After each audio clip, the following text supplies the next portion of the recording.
అంటే నిర్మాతగా number of films తీయటమే ఒక క్రైటీరియా అయితే మాత్రం not satisfied. Only very few films క్వాలిటీగా తీసారా లేదంటే మాత్రం కొంతవరకు సాటిస్ఫైడ్. ఎందుకంటే రుద్రవీణ లాంటి అవార్డు ఫిలిం కానీ, తర్వాత ముగ్గురు మగాడు లాంటి త్రిబుల్ రోల్ క్యారెక్టర్ చేసింది కానీ, బాబర్ బౌండర్ లాంటి ఒక village come sentiment family oriented subject కానీ, స్టాలిన్ లాంటి సోషల్ మెసేజ్ కానీ, ఇప్పుడు ఆరెంజ్ లాంటిది ఏమో ఒక పూర్తిగా ఒక youthful entertainer and love story ఇది కానీ. సో క్వాలిటీ అయితే మాత్రం I'm happy, but quantity wise మాత్రం ఐఎమ్ నాట్ హ్యాపీ. ఏమో ఎక్కడ నా ఎఫర్ట్స్లో మోసే లోపం ఉండొచ్చు, అందుకని ఇంకా అది కొంచెం ఎఫర్ట్స్ పెట్టాలి, పెడితే కానీ అవుతుంది. ముందు చేసే ఉద్దేశం ఇంకా ఉంది, బట్ ఇంకా నా ఎఫర్ట్స్ పెంచాలి. అది అరవింద్ గారు లాంటి సీనియర్ ప్రొడ్యూసర్ ఆయనే ఇప్పుడు స్టార్ట్ చేశారు. అంటే ఆయన అంత ముందు ఏంటంటే కో ప్రొడక్షన్ చాలా చేశారు కదా. సో ఇదే ఫస్ట్ టైం చెప్పకూడదు దానికి. అయితే నేను అసలు చేయలేదని చెప్పలే కానీ రాధాగోపాల్ లాంటి దాంట్లో కో ప్రొడక్షన్ చేశాను. బట్ ఇంకా సిన్సియర్ ఎఫర్ట్స్ పెట్టలేదు. పెడితే మోసి పడికి అయ్యలేదు, బట్ చేసే ఉద్దేశం అవుతుంది. అది ఇంకా చేసే ఉద్దేశం మార్చుకోవాలి, డ్రాప్ అవ్వాలి, చేయాలని ఇంకా ఉంది. ఎఫర్ట్స్ పెట్టి ప్రయత్నించాలి. ఈ సినిమా డిజైనింగ్ కానీ, ఈ సినిమా టోటల్ ప్లాన్ చేసింది కానీ మన మేడంలో చరణ్బాబు యొక్క ఆలోచనకి నేను గౌరవించి ఈ సినిమా చేస్తాను. ఎందుకంటే నేనైతే ఒక మాస్ ఫిల్మ్ చేస్తున్నాను. చరణ్బాబు ఏంటంటే ఒక చిరుత చేశాడు, ఒక మగధీర లాంటి ఒక మ్యాసివ్ పొందించడం తీసి రాజమౌళి డైరెక్టర్ చేశాడు.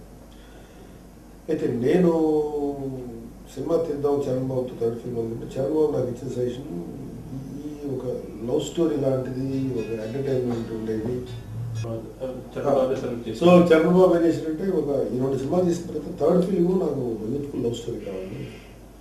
కొత్తగా వచ్చిన దీంట్లో చిరుతలో అది లవ్ స్టోరీగా ఉన్నా, ఇది లవ్ స్టోరీ అయినా రెండు కూడా అది బ్యాక్ డ్రాప్స్ వచ్చేటప్పటికి ఒక క్రైమ్ లాంటిది ఒకటేమో ఒక పునర్జన్మ కథ, ఒక మ్యాసివ్ పెద్ద మాస్ ఫిల్మ్ కాబట్టి ఫుల్ ఫ్లెడ్జ్ లవ్ స్టోరీ కావాలి, అది బాగుంటుంది అన్నాడు. తర్వాత వాడి ఆలోచన కరెక్ట్ అనిపించింది. ఎందుకంటే మగధీర తర్వాత నేను ఇంకో మగధీర లాంటి సినిమా టచ్ చేస్తే అది నిలబడటానికి చాలా కష్టపడాల్సి వస్తుంది. ఎందుకంటే మగధీర మించిన ఎక్స్పెక్టేషన్స్ వచ్చాయి. ఇప్పుడు ఈ పిక్చర్కి వచ్చేటప్పటికి నేను మగధీర లాగానే జనాలు ఎక్స్పెక్ట్ చేయరు. నేను అలా తీయకుండా ఒక entertainment more of love feel తోటి ఒక డిఫరెంట్ ఫీల్ ఒకటి చేద్దాం అనుకున్నప్పుడు మాకు మన ఈ బొమ్మరిల్లు భాస్కర్ దీంట్లో బాగుంటుందని మీ ఇద్దరు అనుకుని నేను చరణ్బాబు అని చెప్తేనే నేను అనుకుని సో భాస్కర్ అక్కడ వచ్చేది. భాస్కర్ మాకు రాయించు చెప్పి ప్రొసీడ్ అయ్యారు. చరణ్ బాబు భాస్కర్ ఓకే చేసిన తర్వాత అదే తీసుకొచ్చాను. నేను ఓకే చేసింది కాదు, వాళ్ళు తీసుకొచ్చినంత మాత్రం నేను ఓకే చేయాల్సిన అవసరం ఉండలేదు. కాకపోతే ఏంటంటే నేను ప్రొడ్యూసర్ నా ఛాయిస్ అనుకుంటా, కానీ హీరో డైరెక్టర్ ముందు ఓకే తప్ప నేను నెక్స్ట్ చెప్పాను. సో వాళ్ళిద్దరు ఒకటి ఓకే అనుకున్న తర్వాత నా దగ్గర తీసుకొస్తే నాకు కూడా జెన్యున్ ఏమిస్తుంటే చరణ్ బాబు తీసుకున్న కథ మీద చరణ్ అంటే భాస్కర్ యాజ్ ఏ స్టోరీ రైటర్గా ఆయనకు నచ్చుద్ది, ఆయన బాగుంటుంది, ప్లస్ క్వాలిటీ ఉన్న రైటర్ డైరెక్టర్. చరణ్ బాబుకి నచ్చిన దానికి నచ్చిందే కదా. సో చరణ్ బాబుకి నచ్చిన దాన్ని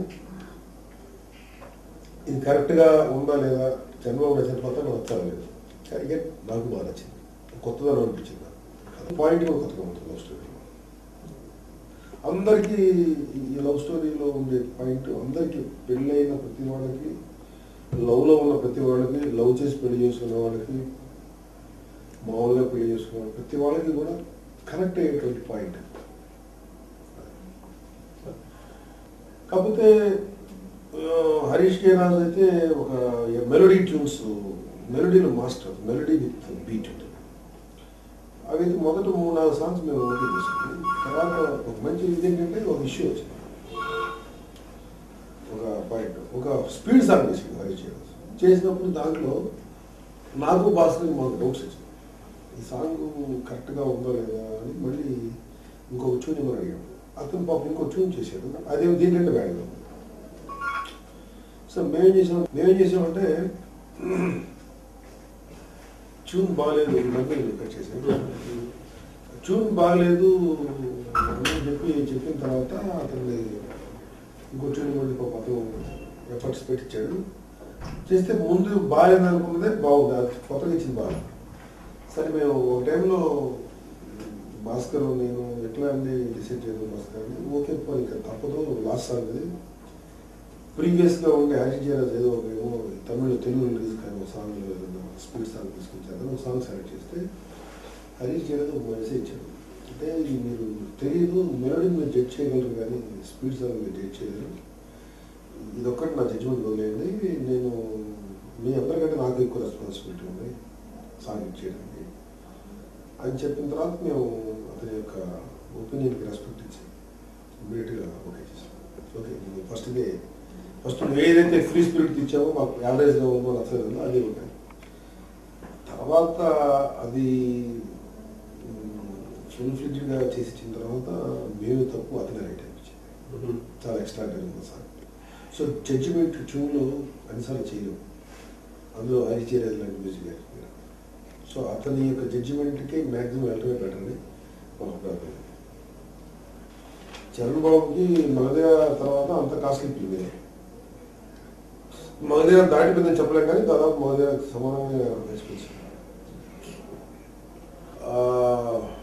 చరణ్ బాబు క్యారెక్టరైజేషన్ ఒక ప్రాక్టికాలిటీ ఉండేటువంటి లవర్ బాయ్ క్యారెక్టర్. సో ఒక ఇన్ఫాక్చువేషన్ టైప్ ఆఫ్ లవ్ కానీ లేకపోతే ఒక ఎమోషనల్ లవ్ అంటే కూడా మెచ్యూర్డ్ ఇదిలో ఉంటూ మనందరికి కూడా ఎస్ ఈజ్ రైట్ అనే ఫీలింగ్ వచ్చేటువంటి లవ్ స్టోరీ. సో అలాంటి ప్రాక్టికాలిటీ ఉండేటువంటి ఒక యూత్ఫుల్ లవ్ స్టోరీ. అలా graffiti painting character, graffiti artist hobby అనమాట.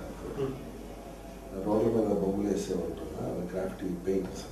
ఆస్ట్రేలియా, అమెరికా సైడ్ ఉంటుంది, ఒక తక్కువ సైడ్.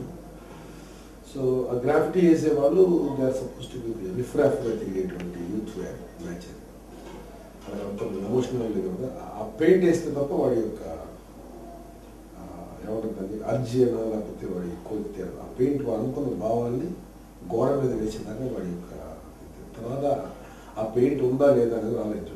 ఆ రోజుకి వాడు అనుకున్న భావాన్ని ఆ వాల్ మీద వాడు పెయింట్ చేయటం అంటే వాడి యొక్క ఫీలింగ్స్ని వాడు ఫుల్ఫిల్ చేసుకున్నట్టు. వన్స్ ఒక్కసారి వేసిన తర్వాత నెక్స్ట్ మినిట్ దాని మీద ఎవడు ఎరైజ్ చేసినా సరే ఆడ పట్టించుకోడు, ఆయనకి వేసాను లేదా ఆ బొమ్మతో అనుకున్నటువంటి. అది గ్రాఫిటీ ఆర్టిస్టుల యొక్క వ్యక్తిత్వం ఉంటుంది. They don't mind somebody arises the paint immediately. అది అనుకున్నది ప్రొజెక్ట్ చేసాం లేదంతో అది ఒక రకమైన అది ఒక రాడికల్ టైప్ ఆఫ్ ఆర్ట్, అది ఆర్ట్ ఫామ్. సో అమెరికా లాంటి కంట్రీస్లో అలాంటి బొమ్మలు వేసేవాళ్ళని అరెస్ట్ చేసి లోపల వేస్తాం, స్పాయిల్. ఒక రకమైనటువంటి anti social element type character. అలాంటి యాంటీ సోషల్ ఎలిమెంట్ అది యాంటీ సొసైటీకి పనికిరానటువంటిది వాళ్ళ ఫీలింగ్. వాడి వ్యక్తిత్వాన్ని, వాడి యొక్క అర్జీని, వాడి కళా తృష్ణని చూపించుకునేది. సో ఆ గ్రాఫిటీలో ఏ టైప్ ఆఫ్ క్యారెక్టరైజేషన్ ఉంటుందో వాడి యొక్క వ్యక్తిగతమైన జీవితం కూడా అదే దానికి రిఫ్లెక్ట్ అవుతుంది. వాడు అనుకున్న భావాన్ని చెప్పి అనుకున్నట్టుగా లవ్ చేసి అంతే. అలా ఇంకా ఫర్దర్ ఇంకా డీటెయిల్స్ ఉన్నాయి, పట్టిస్తే చరణబాబు మంచి కథ ఎక్స్పెక్ట్ చేశారు. రెండు పిక్చర్ అలాగే చేశారు కానీ ఒక మంచి బ్యాక్గ్రౌండ్ తోటి మంచి కథ వస్తాయని ఎక్స్పెక్ట్ చేశారు. చరణబాబు అద్భుతంగా డ్యాన్స్ చేస్తాను ఎక్స్పెక్ట్ చేశారు. ఎందుకంటే చరణబాబు మీద ఆ ముద్ర లేదు, మంచి కథలు ఉంటాయి చరణబాబు దగ్గర, రెండు కథలు తక్కువ. సో మూడోసారి వచ్చాము కూడా ఒక మంచి వెరైటీ కథతో వస్తారు చరణబాబు. ఒక మంచి కమర్షియల్ ఎలిమెంట్స్ కాదు, డ్యాన్స్ ఫైట్స్ అనేవి కావాలి ఉంటాయి, అది ఎలా ఉన్నాయి. సో అలాంటి ఎక్స్పెక్టేషన్ వస్తారు తప్ప కొత్త రకం డ్యాన్స్ ఎంతమంది ఎన్ని రకాలు డ్యాన్స్ చేస్తారు. ఎవరు తెలుగు ఇండస్ట్రీలో డ్యాన్స్ చేయని హీరో ఎవరు, ప్రతి వాళ్ళు డ్యాన్స్ చేస్తారు. సో డ్యాన్స్ అనేది ఒక కామన్ పాయింట్, నటించడం ఎంత కామన్, డ్యాన్స్ అనేది ఒక కామన్ పాయింట్. సో ఎక్కువ తక్కువ ప్రతి వాళ్ళు సమానంగా చేస్తారు. చరణ్ కానీ, బండి కానీ, ఎన్టీఆర్ కానీ, లేకపోతే ఉదయవర్ధన్ ఉన్న ఆర్టిస్టులు ఒక 5-6 హీరోస్ చూసుకుంటే ప్రతి వాళ్ళు ఒక 5 degrees అటు ఇటుగా అందరూ ఈక్వల్గా చేస్తారు dance. So that is no more dance అనేది గొప్ప క్రైటీరియా కాదు. నెక్స్ట్ వచ్చే ఆర్టిస్ట్ ఎవరైనా బాగా ఫైట్లు చేయగలుగుతున్నారా, ఎక్స్ట్రాడినరీ ఫీట్స్ తోటి, వాళ్ళ క్రైటీరియా అవుతుంది. అదే ఎక్స్ట్రాడినరీ పెర్ఫార్మెన్స్ చేస్తారు, అదే క్రైటీరియా.